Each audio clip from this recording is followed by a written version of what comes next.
क्या जाएगा साथ।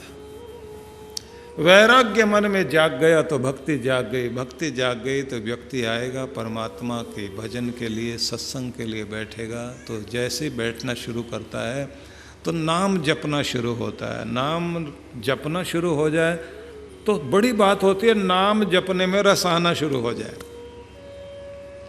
नाम जपने में रस आ जाए शुरू, तो उसके बाद होना चाहिए नियम बन जाए। इतने बजे उठना है, इतने बजे भक्ति करनी है, इतने बजे उठ के पहले थोड़ा व्यायाम, थोड़ा प्राणायाम करेंगे, स्नान आदि करने के बाद मंदिर में जाएंगे, कुछ भजन पूजन करेंगे, थोड़ी देर ध्यान में बैठेंगे। उसके बाद कोशिश होती है थोड़ी देर आत्मचिंतन करेंगे, अपनी डायरी लेकर बैठेंगे, कुछ अच्छे वाक्य उसमें लिखेंगे, कोई अच्छी पुस्तक पढ़ेंगे, और उसके बाद फिर अखबार पढ़ेंगे, उससे पहले नहीं। क्योंकि अखबार है दुनिया से जुड़ने का माध्यम, और पुस्तकें हैं, धार्मिक पुस्तकें, दुनिया के मालिक से जुड़ने का माध्यम। तो सबसे पहले व्यक्ति की कोशिश होती है दुनिया से बाद में जुड़ेंगे, दुनिया के मालिक से पहले जुड़ेंगे।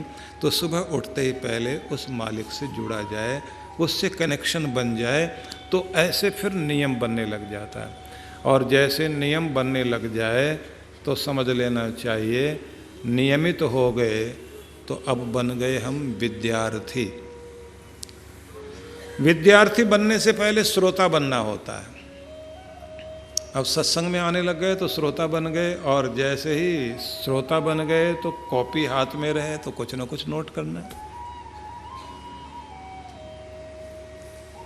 कलकत्ते में मैंने देखा, वहाँ हर साल जब हम लोगों का दिसंबर में सत्संग होता है,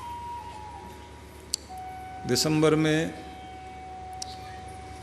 नवंबर से शुरुआत हो जाती है दक्षिण भारत में।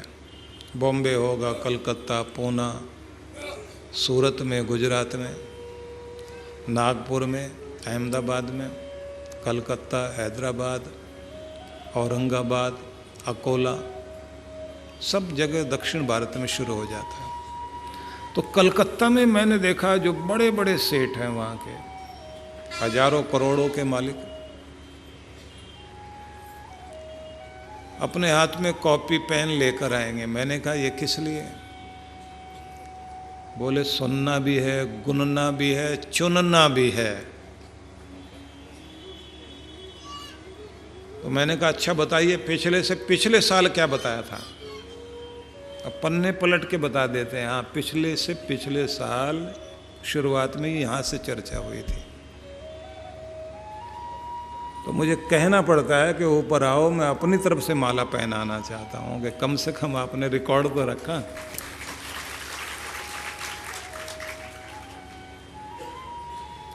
इमामी ग्रुप के झंडू और इमामी ग्रुप के मालिक हैं राधेश्याम अग्रवाल। तो जब बैठे लिख रहे थे तो मैंने कहा पिछले से पिछले साल का मालूम है? बोले पन्ने पलट के बता देता हूँ। अच्छे लेखक भी हैं, अच्छे पुस्तकों को पढ़ने वाले। तो इस चीज का कोई अहंकार नहीं होना चाहिए, मैं तो बड़ा आदमी, दूसरे लोग क्या कहेंगे। शुरू की बात है, मैं 25-30 साल पहले हरिद्वार ऋषिकेश के आश्रमों में महात्माओं के बीच में उपनिषदों पर कथा करता था। उन लोगों को शौक होता था, अपने कुछ लोग मुख्य लोगों को बैठाते थे, उपनिषदों पर चर्चा होती थी। ज़्यादा आनंद आता था कि जब वो नोट करते करते दोबारा पूछते थे, दोबारा से बताइए। मैंने कहा क्लास चल रही है? बोले हम यही मानते हैं क्लास चल रही है, क्योंकि श्रोता होने के बाद दूसरा स्टेप है विद्यार्थी होना। आपको विद्यार्थी बनना चाहिए, सीखना चाहिए, सुनने के साथ साथ नोट करना चाहिए। और जब नोट करने लग जाते हैं तो उसके बाद अगली स्थिति आती है साधक की। फिर साधक बना जाए, सुने हुए में से चुन कर के जो सूत्र आपने, जो फार्मूले अपने पुस्तक में तैयार किए। वो जो फार्मूला एक एक करके आपने तय कर लिया, तो उसके बाद उस पर प्रयोग शुरू होने चाहिए कि अब इस तरह से लाइफ को लेकर चलेंगे। जिन लोगों ने इस तरह से अपने जीवन को बना लिया, हमारे एक गवर्नमेंट ऑफिसर थे, बरेली में सत्संग हुआ, तो वहाँ वो सुन रहे थे, तो मैं कह रहा था कि जीवन का एक पड़ाव होना चाहिए कि जब आप मोह माया की दुनिया से हटकर साधना की दुनिया में कदम रखें, और तब आपको वन में या फिर गुरु के आश्रम में समय व्यतीत करना चाहिए। कुछ लोग हरिद्वार में चले जाते हैं, कुछ वृंदावन चले जाते हैं, कोई बनारस जाके बैठ जाते हैं, कुछ उज्जैनी में चले जाते हैं, अलग अलग तीर्थों में जाकर के अपना समय व्यतीत करते हैं, थोड़ा थोड़ा बीच बीच में आते रहते हैं। लेकिन तीर्थ में चले जाने के बाद भी जब तक आपके साथ कोई गाइड ना हो, तब तक आप अपने जीवन को दिशा नहीं दे पाते। तो गुरु के निर्देशन में अगर रहने का मौका मिले तो कितना अच्छा हो। तो सत्संग सुना, शाम को वो सज्जन मेरे पास आए, बोले तो मैं तैयार हो गया, मैंने सत्संग सुना। मैंने कहा क्या तैयार हो गए? बोले अब बस जब आप जाएंगे तो पीछे पीछे मैं भी आऊँगा। अच्छी पोस्ट पर थे, अच्छे अधिकारी थे। तो मैंने कहा इतने दिनों में तैयारी कर लोगे आप? बोले तैयारी है, एकाएक मौत आ जाए तब भी तो सब पड़ा रह जाएगा। तैयारी करके वो आश्रम में आ गए मेरे पास। वहीं रहना, वहीं कार्य करना। तो उसके बाद मेरे से बोले खाली नहीं बैठा जाता, कोई सेवा दीजिए। मैंने कहा जो ये धूप बत्ती, अगरबत्ती, पूजा का सामान लोग लेते हैं स्टॉल पर आकर, उसकी व्यवस्था, हवन सामग्री हो गई, हवन कुंड हो गए, भगवान के मूर्तियाँ, उनके वस्त्र, इसी तरह से मालाएं, पुस्तिकाएं, तिलक वगैरह, ये एक काम है। प्रकाशन एक काम है, वृद्धाश्रम एक काम, गौशाला एक काम, और हॉस्पिटल की सेवा एक काम, मंदिरों की सेवा एक काम। तो कोई एक काम चुन लीजिए और बाकी समय में अपना भजन पूजन करिए। उन्होंने कहा मैं ऐसी सेवा चाहता हूँ कि घर घर में भगवान का तिलक पहुँचे, घर घर में भजन की पुस्तक पहुँचे, घर घर में माला पहुँचे, घर घर में सामग्री पहुँचे, ऐसा कोई काम मुझे मिल जाए। तो मैंने कहा ले लीजिए। और वहाँ रहकर भजन पूजन करना, सेवा करना, 17 साल, 16-17 साल बीत गए। और जैसे ही इतना वर्ष बीत गए तो आखिरी में मुझसे वो बोले मैं आपके साथ साधना क्षेत्र में भी जगह जगह गया, अब मेरी इच्छा है कि अब जब आपका साधना का कैंप लगेगा ऋषिकेश में, वहाँ जाना चाहता हूँ, डुबकी लगा के आना चाहता हूँ। और साथ में मेरी इच्छा है बैजनाथ में धाम में भी आपका सत्संग होगा, वहाँ भी जाऊँगा, तो आपकी आज्ञा मिलनी चाहिए। मैंने अपने आदमियों से कहा इनका टिकट बनवाओ, इनके लिए व्यवस्था करो। तो ऋषिकेश गए, साधना में भाग लिया, गंगा में डुबकी लगाई, वहाँ से लौट आए। तो उस दिन मैंने उनसे सुबह सुबह जब मैं गया तो मंदिर में पूजा करके बाहर निकला, मैंने कहा कैसा रहा ऋषिकेश? बोले वैसे तो गुरु के चरणों में हमेशा ही आनंद रहता है, लेकिन इस बार आपने जो भूलों को क्षमा कराने के लिए कहा था कि सारी भूलें, सारे गुनाह भगवान माफ़ करना, कहा सुना, किया धरा, जो भी कुछ हमसे हुआ है सबके लिए क्षमा याचना। अब केवल अपने चरणों का दास बना के रखना भगवान, कि वो जो आपने कराया था वहाँ से मन तृप्त हो गया, अब अगर उधर भी जाने का मौका मिलेगा बैजनाथ वगैरह तो जाएंगे। शाम को कार्यक्रम मैं जैसे आश्रम से वापस लौटने लगा तो विदा करने के लिए दरवाजे तक गए, प्रणाम किया और जैसे वापस लौटे एकाएक श्वास छोड़ा, गति हो गई। उनकी पत्नी साथ साथ चलती थी, उनके हमेशा दोनों साथ साथ रहते थे। तो वहाँ के प्रबंधक बोलने लगे, इनको पंत जी को हमने कभी भी अकेले चलते हुए नहीं देखा। दोनों पति पत्नी, पीले वस्त्र, लंबी दाढ़ी, बाल पीछे, जटा, इस रूप में जैसे कोई तपस्वी साधक घूमता ऐसे नजर आते थे। अब दोनों में से एक रह गए, ये जोड़ी टूट गई आज। उनकी पत्नी जिनको अपने पति का बहुत मोह था, हिम्मत के साथ बोली, उनकी यात्रा तो पूरी हो गई पर उनकी आखिरी इच्छा बाकी है। उन्होंने कहा था कि मेरी आंखें मेरे बाद भी जिंदा रहनी चाहिए। ये आंखें किसी के काम आ जाए तो मैं तो इस दुनिया को नहीं देख पाऊंगा, लेकिन कोई मेरे माध्यम से दुनिया तो देखेगा, मेरी आंखें उसको दे दीजिए। अब किसी महिला के सामने उसके पति की डेथ हो जाए और डेड बॉडी पड़ी हुई हो और वो जोर लगा रही हो, ये कह रही हो आंखें दान करनी है अभी, नहीं तो लोग कहने लग जाते हैं इनका चेहरा बिगड़ जाएगा, इनका रूप बिगड़ जाएगा। नहीं, ऐसा नहीं करना।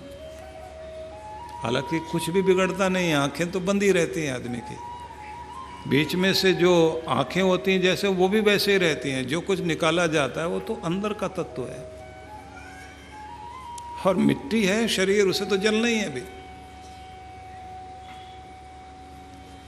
वो कार्य भी पूरा हो गया, बच्चे आ गए तो अब कहती है जहाँ जन्म लिया था उसी मिट्टी में इस मिट्टी का अंत हो, ये उनकी इच्छा थी।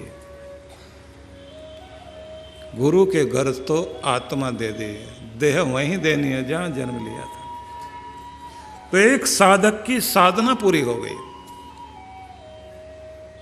मोह ममता से ऊपर उठकर पूरी साधना करते करते व्यक्ति दुनिया से विदाई ले गया। कोई शौक नहीं। पत्नी भी उतनी हिम्मत के साथ अपने पति के सारे कार्य पूरा कर रही है। और उधर उनका अंतिम संस्कार वहां हो रहा था, उधर आश्रम में उनकी श्रद्धांजलि सभा। तो एक साधक की यात्रा किस तरह की होनी चाहिए? दुनिया के काम चलते रहेंगे, बच्चे अपना काम संभालते रहेंगे। आपने बच्चों को लायक बना दिया, वो पंख मजबूत कर दिए, उड़ान अपनी भर रहे हैं। अब आप अपनी उड़ान की तैयारी करो, तुम परमात्मा तक पहुंचो, वो दुनिया में सफलता तक पहुंचे। ये दोनों कार्य होने चाहिए।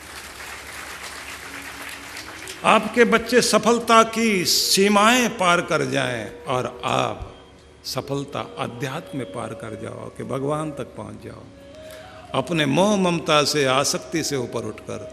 कृष्ण भगवान ने यह कहा, मनुष्याणाम सहस्रेषु कश्चित यतति सिद्ध है। हजारों लाखों करोड़ों मनुष्यों में से कोई कोई होता है जो सिद्धि के लिए, साधना के लिए, साधना में सिद्धि के लिए कोशिश करता है कि मेरी सिद्धि हो जाए, सफलता मिल जाए। कोई होगा जो इधर आता है। तो जो इधर आए उसके नियम पूरे हो जाएं, नियम बन जाए, नियम के साथ विद्यार्थी बन जाए, विद्यार्थी होने के साथ साथ साधक बन जाए। ये यात्रा जारी रहनी चाहिए। तो आपका नियम भी बनना चाहिए भजन करने का, पूजन करने का।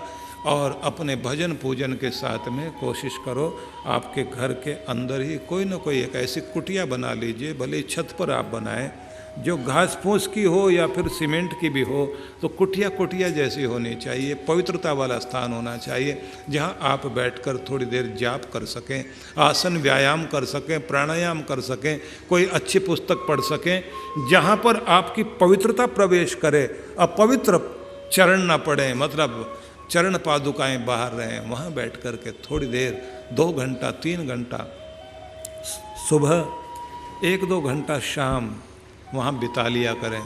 उस समय ना टेलीफोन ना टेलीविज़न कुछ भी नहीं चले, उस समय केवल आप दुनिया के मालिक से जुड़ रहे हैं। दुनिया से जुड़ने वाली चीज़ों का परित्याग करके आप थोड़ी देर अपनी साधना स्थली में, अपनी तपोभूमि में बैठ कर के देखिए।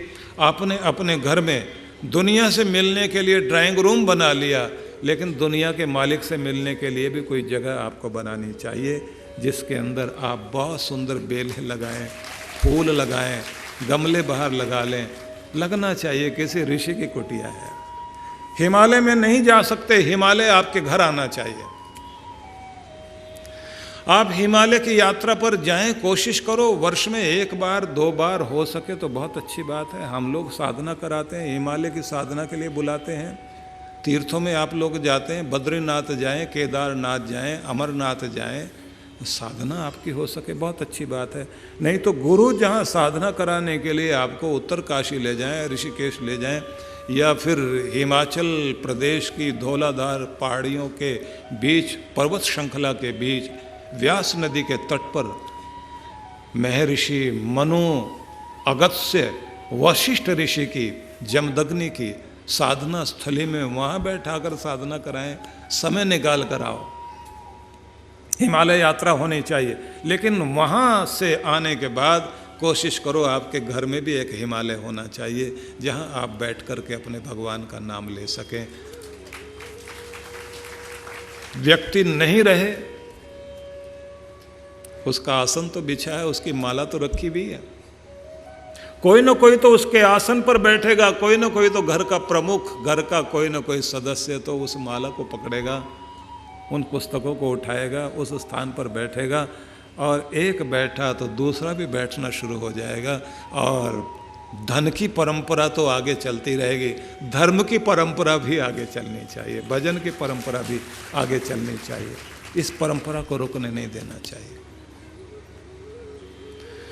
आपका धन आपको संसार में जीवन चलाने के लिए सहायता प्रदान करेगा, लेकिन आपका धर्म आपको इस लोक से उस लोक तक आपकी यात्रा को सुगम बनाने में काम आएगा। इसलिए धन भी कमाना, लेकिन धर्म भी कमाना। ठीक है, आज सुबह मैं कह रहा था, रास्ते में रुके ना हम लोग, उम्र दराज मांगकर लाए थे 4 दिन, कुछ नोट कमाने में लग गए और कुछ नोट बदलवाने में।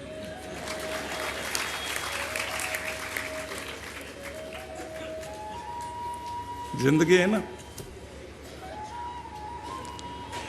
लेकिन ये तो विनोद की बात है। अगर सच पूछा जाए, 2 आरजू में कट गए, 2 इंतजार में। जिंदगी के 4 दिन कुछ तो इच्छा करने में, सपने देखने में, कुछ सपने पूरे हो जाएं इसके इंतजार में जीवन के पल कटते चले गए। तो आज से क्या करना है? कृष्ण भगवान जो कह रहे हैं अर्जुन को, अर्जुन इस दुनिया में हजारों लाखों में से कोई कोई होता है जो इस राह पर आता है। इस राह पर आ भी जाए तो सिद्धि की कामना करने वाला भी कोई कोई होता है। यतताम अपि सिद्धानाम कश्चिन माम वेत्ति तत्वतः। इस तरफ आकर यत्न करने वाला कोई मनुष्य, लाखों करोड़ों में से कोई यत्न करे, यत्न करने वालों में भी कोई सिद्धि प्राप्त करे, और सिद्धि प्राप्त कर लेने के बाद भी कुछ ही लोग होंगे जो मुझे तात्विक रूप से, पूर्ण रूप से जानने में समर्थ हो पाते हैं।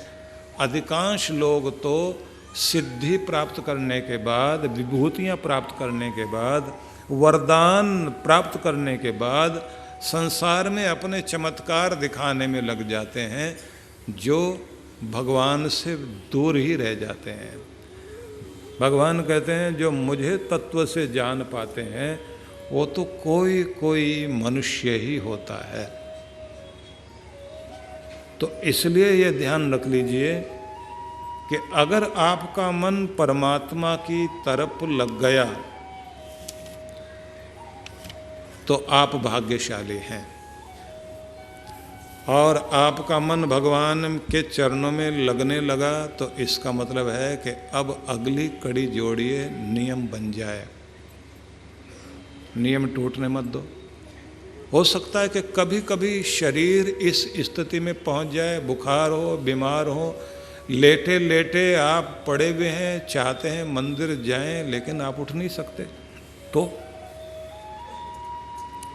तन भले ही मंदिर तक नहीं पहुंच पाए, मन को मंदिर तक जरूर लेकर के जाना। लेटे लेटे भी मन को लेकर जाओ, महसूस करो स्नान कर लिया है, और अपने स्नान के बाद पवित्र वस्त्र पहनने के बाद हाथ में माला सिमरनी लेकर आप भगवान के दर पर जा रहे हैं उसे प्रणाम करने के लिए। छोटी सी सिमरनी हाथ में रखो जरूर, इतनी सी माला ये सिमरनी है। इस सिमरनी को 27 मनकों की माला इतनी सी, इसको आप हाथ में पहन के रखिए। जब मौका लगे तो निकाल लो हाथ में, और निकाल कर चलते चलते बीच की 2 उंगलियों के मध्य रखकर अंगूठे से चलाना शुरू करो। ओम नमः शिवाय, ओम नमः शिवाय, हरि ओम हरि ओम हरि ओम। श्री राम श्री राम श्री राम श्री राम श्री राम। ओम ऐं ह्रीं क्लीं चामुंडाय विचे, ओम ऐं ह्रीं क्लीं चामुंडाय विचे। अब आप कह रहे होंगे मिलेगी कहाँ से? मिल जाएगी। माला तो होनी चाहिए हाथ में, भगवान का नाम चलते फिरते उठते बैठते सोते जागते जपते रहें। तो किसी दिन आपका तन साथ नहीं दे तो भी मन को आदत डाले रखो, भगवान के दर्शन करने के लिए जाए। और ये भी कोशिश करो, हो सके तो रोज़, नहीं तो सप्ताह में एक दिन ज़्यादा समय निकालकर अपने घर के मंदिर में बैठकर भजन पूजन करने के अनंतर फिर आप शांत मन से सहज होकर तीर्थ के मानसिक रूप से दर्शन करने के लिए जाओ। मानसिक रूप से दर्शन करने के लिए जाओगे तो आपके मन में आया कि बद्रीनाथ जाना है, तो ऋषिकेश से आप अपनी गाड़ी से जा रहे हैं, घुमावदार सड़कों से होते हुए, ऊंचे नीचे रास्ते, ऊंचे ऊंचे पहाड़, नीचे नीचे गहरी खाइयाँ और हरे भरे वृक्ष, बीच में पहाड़ों की कोख से फूटते हुए झरने और तरह तरह के छोटे छोटे गांव, उनके बीच से गुजरते गुजरते जैसे आप जा रहे हैं चलते हुए, नज़दीक पहुंचने लगे, ठंडी हवाओं के झोंकों ने आपका स्वागत करना शुरू कर दिया और आपको लगने लगा ठंडी हवाएं आ रही हैं तो मेरे परमात्मा के धाम को छू करके इन हवाओं ने बताना शुरू कर दिया कि नज़दीक आ गए हो, अब पहुंचने वाले हो। और कल कल छल छल करती हुई नदी की धाराएं अलकनंदा भागीरथी को मिलते हुए आपने देखा गंगा बनकर बह रही है, देवप्रयाग से होते हुए। जैसे जैसे आप और आगे बढ़ते चले गए और जैसे ही आप अलकनंदा के तट तक पहुंच गए, बर्फीले पहाड़ों से आसमान को छूते हुए आप देख रहे हैं बादल झुके हुए हैं आसमान से नीचे, और ऊंचे ऊंचे पर्वत, एक पर्वत के बाद ऊंचा पर्वत, उससे बाद में और ऊंचा पर्वत, उससे आगे और ऊंचा पर्वत, ऐसा लगता है और ऊंचा और ऊंचा और ऊंचे पहाड़। और जैसे अलकनंदा के किनारे चलते चलते बद्रीनाथ तक आप जाकर के पहुँचे, दिखाई देता है कि सारे पहाड़ आसमान को छू रहे हैं और सफ़ेद चादर ओढ़ रखी है सब पर्वतों ने। एक अलग ही दुनिया दिखाई देती है। और वहाँ जाकर आपको समझ में आता है कहाँ जाकर डेरा लगाया मेरे भगवान आपने भी, यहाँ इतनी दूर। चलो बुला लिया तुमने, मेरा प्रणाम स्वीकार करना, मेरे परिवार का प्रणाम स्वीकार करना, और मेरे परिजनों का, मेरे पितरों का भी प्रणाम आपको।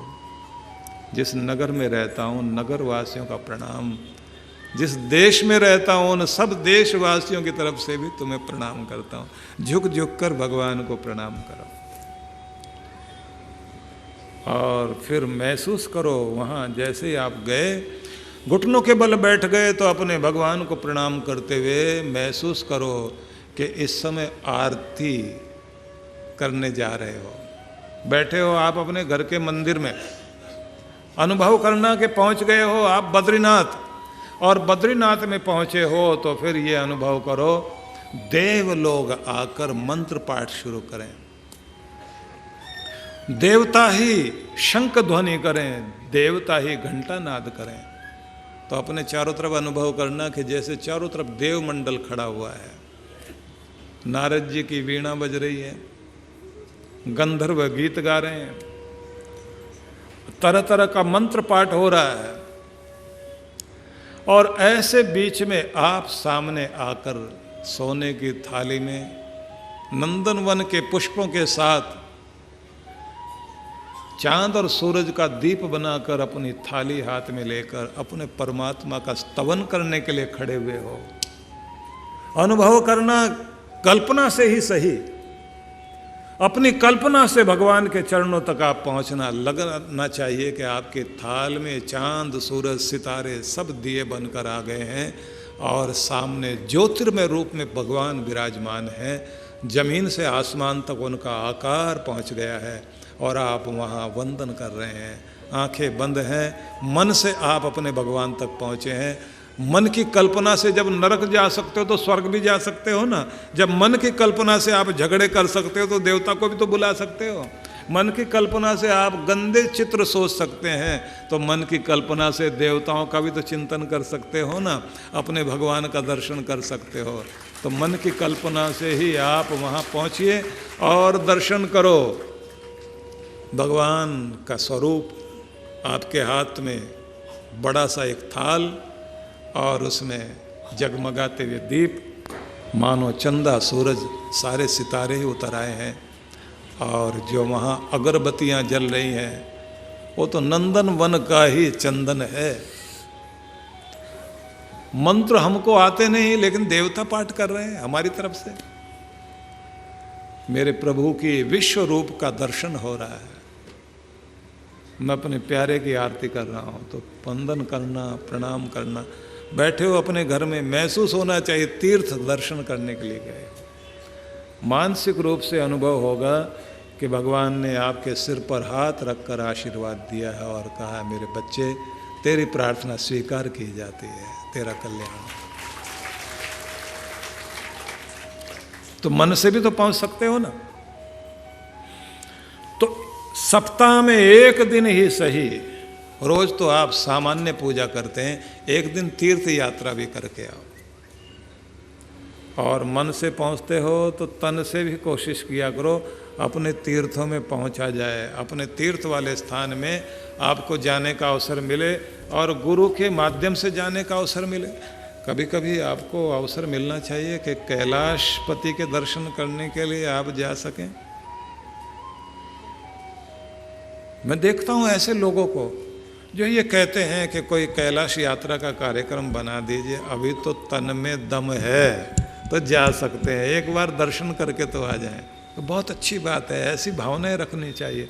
आप देश विदेश में, यूरोप में, अमेरिका में न जाने कहाँ कहाँ घूमने की इच्छा रखते हैं, और जगह घूमने से तो घूमते ही रह जाओगे, लेकिन भगवान के दर पर एक घूम कर आइए। सारा घूमना मतलब आवागमन का चक्र खत्म हो जाएगा और दुनिया के चक्कर खत्म, और फिर वो प्राप्त हो जाएगा जिसके लिए दुनिया में आपको जन्म दिया गया है। इसलिए और यात्रा बाहर की यात्रा है, भगवान की यात्रा बस वो अंतर यात्रा है। तो भगवान ये कहते हैं, कोई कोई है जो इस तरफ आता है, सब कोई तो नहीं आते, लेकिन जो आए भाग्यशाली है वो। उनमें से भी जो यत्न लगातार करते रहते हैं वो भी लाखों करोड़ों में से कोई, मतलब सिद्धों में से, भक्ति करने वालों में से, लाखों करोड़ों भक्तों में से भाग्यशाली होगा जिसका यत्न प्रयत्न लगातार जारी है, और उनमें से भी जो लाखों करोड़ों यत्न करने वाले हैं उनमें से भी कोई भाग्यशाली होगा जिसकी सिद्धि हो जाती है। और सिद्धि प्राप्त करने वाले लाखों करोड़ों में से भी कोई एक होता है जो तत्व से मुझे यथार्थ रूप से वास्तव में मेरे स्वरूप को जो जान लेता है। तो ऐसा भाग्यशाली हो जाना बड़ी बात है। तो जब गुरु की शरण में व्यक्ति रहने लग जाता है तो ध्यान रखिए, जीवन में ये घड़ी आती जरूर है। हमें हर दिन अपने नियम बनाकर चलने की चेष्टा करनी चाहिए, ये ध्यान रख लीजिए। और कोई चीज़ काम आए ना आए, आपका धन काम आए ना आए, लेकिन आपकी पूजा, आपकी भक्ति, आपकी सेवा, आपका दान, आपका पुण्य इस लोक में भी काम आएगा और उस लोक में भी काम आएगा। यही आपका कल्याण करेगा। तो जो समय आपने भगवान को दिया वो तो सुरक्षित, और जो समय आपने दुनिया को दिया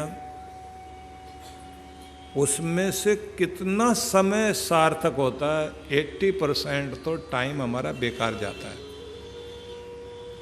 वैसे भी 80-20 का सिद्धांत दुनिया में काम करता है।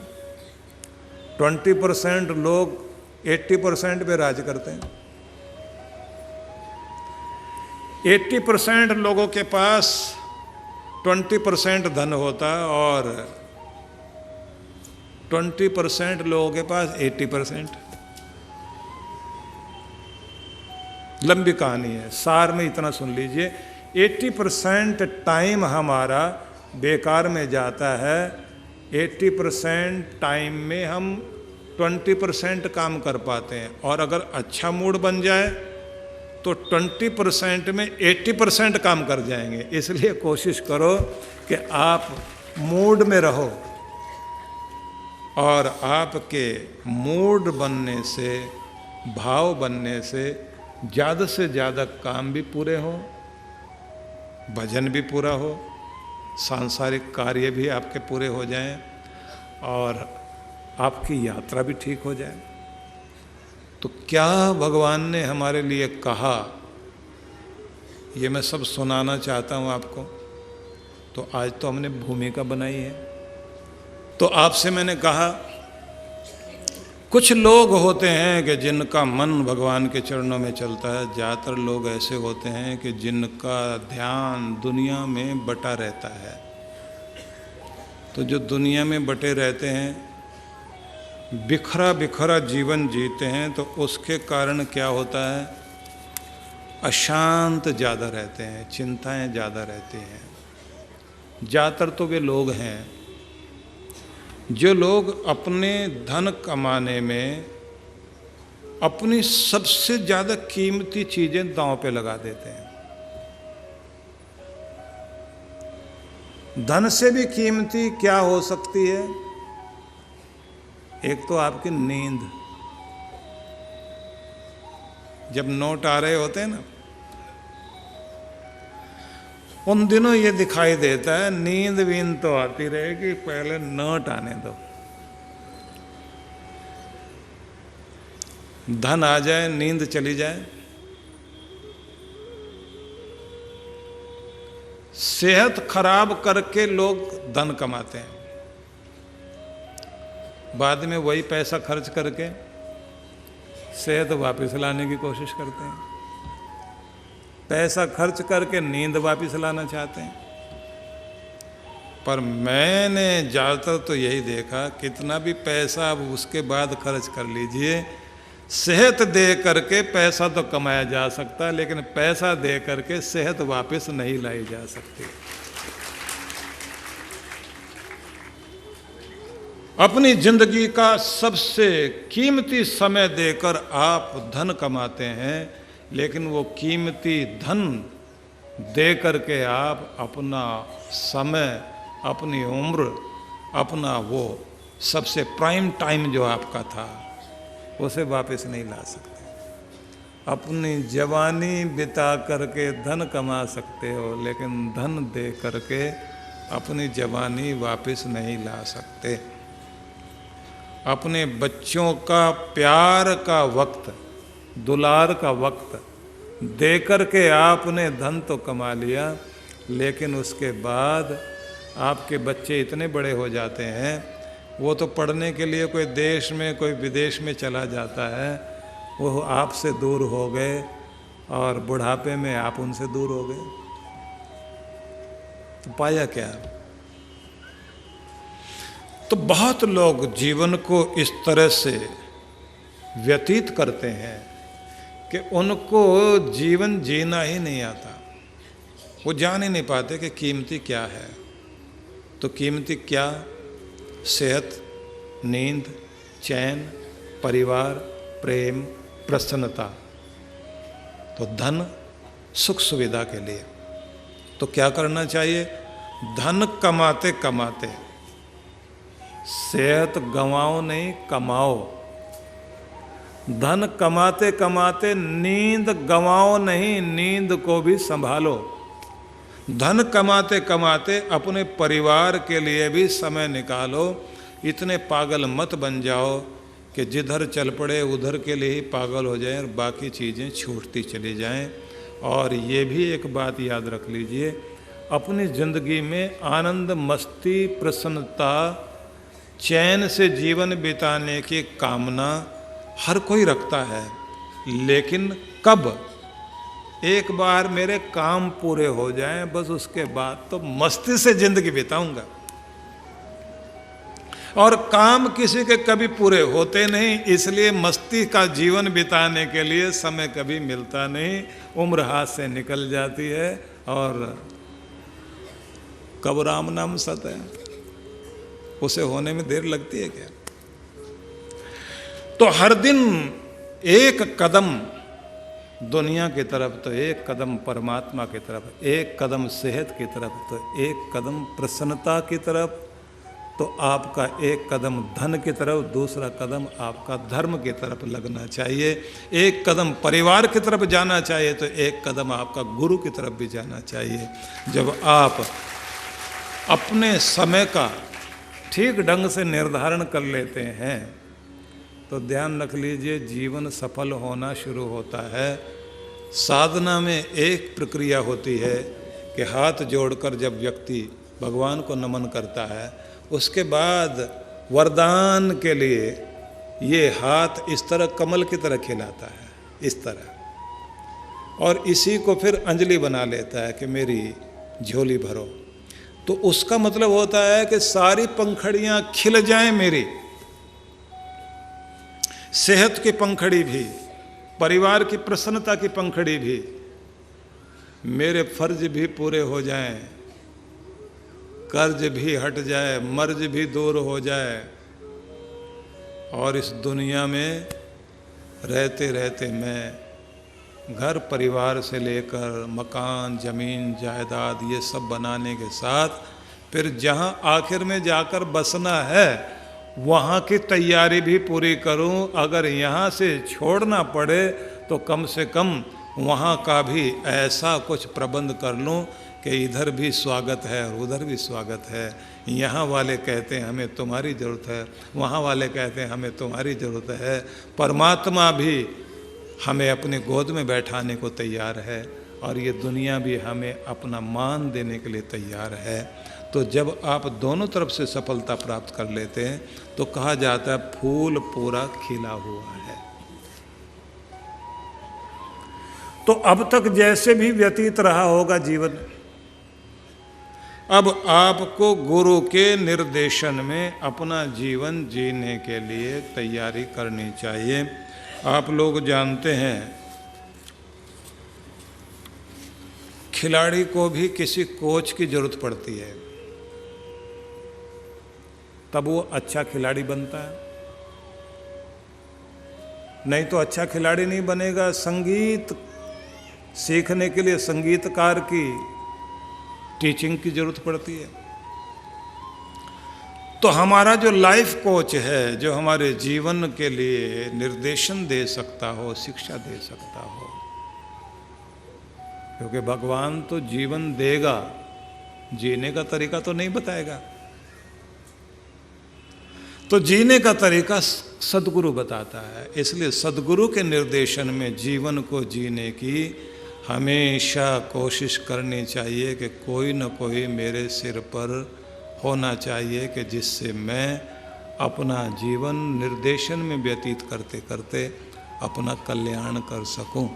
और जब आप किसी निर्देशन में जीवन व्यतीत करते हैं तो एक बड़ी बात ये होती है कि जब शरीर छोड़ने की बात आती है तो उस समय व्यक्ति को आखिरी घड़ी तक पहुंचते पहुंचते तृप्ति अनुभव होती है, संतुष्टि अनुभव होती है कि मैं तृप्त हूं, संतुष्ट हूं, शिकायत नहीं है दुनिया से मुझे। टैगोर ने कहा था कि दोबारा इस दुनिया में आने की चाह है। पूछा किस लिए? कि इस जीवन में परमात्मा ने जितना दिया उसका धन्यवाद करते करते उम्र थोड़ी रह गई है, अगली बार फिर आना चाहता हूं कि उसका थैंक्स कर सकूं कि तूने बहुत बड़ी कृपा की। तो धन्यवाद के गीत गाने के लिए दुनिया में आने की चाह रखता हूं। तो मैं भी यही कहना चाहता हूं कि हम इस दुनिया में धन्यवाद करते हुए संतुष्ट होकर जिएं, और जब आखिरी घड़ी आए तो संतुष्ट होकर दुनिया से जाएं।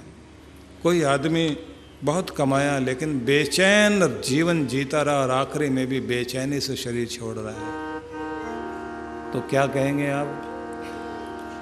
अधूरा रहा। कोई मर जाता है तो लोग क्या कहते हैं? पूरा हो गया,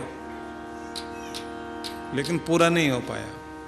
अधूरी जिंदगी जी, अधूरा जीते जीते मर भी गया तो भी अधूरा।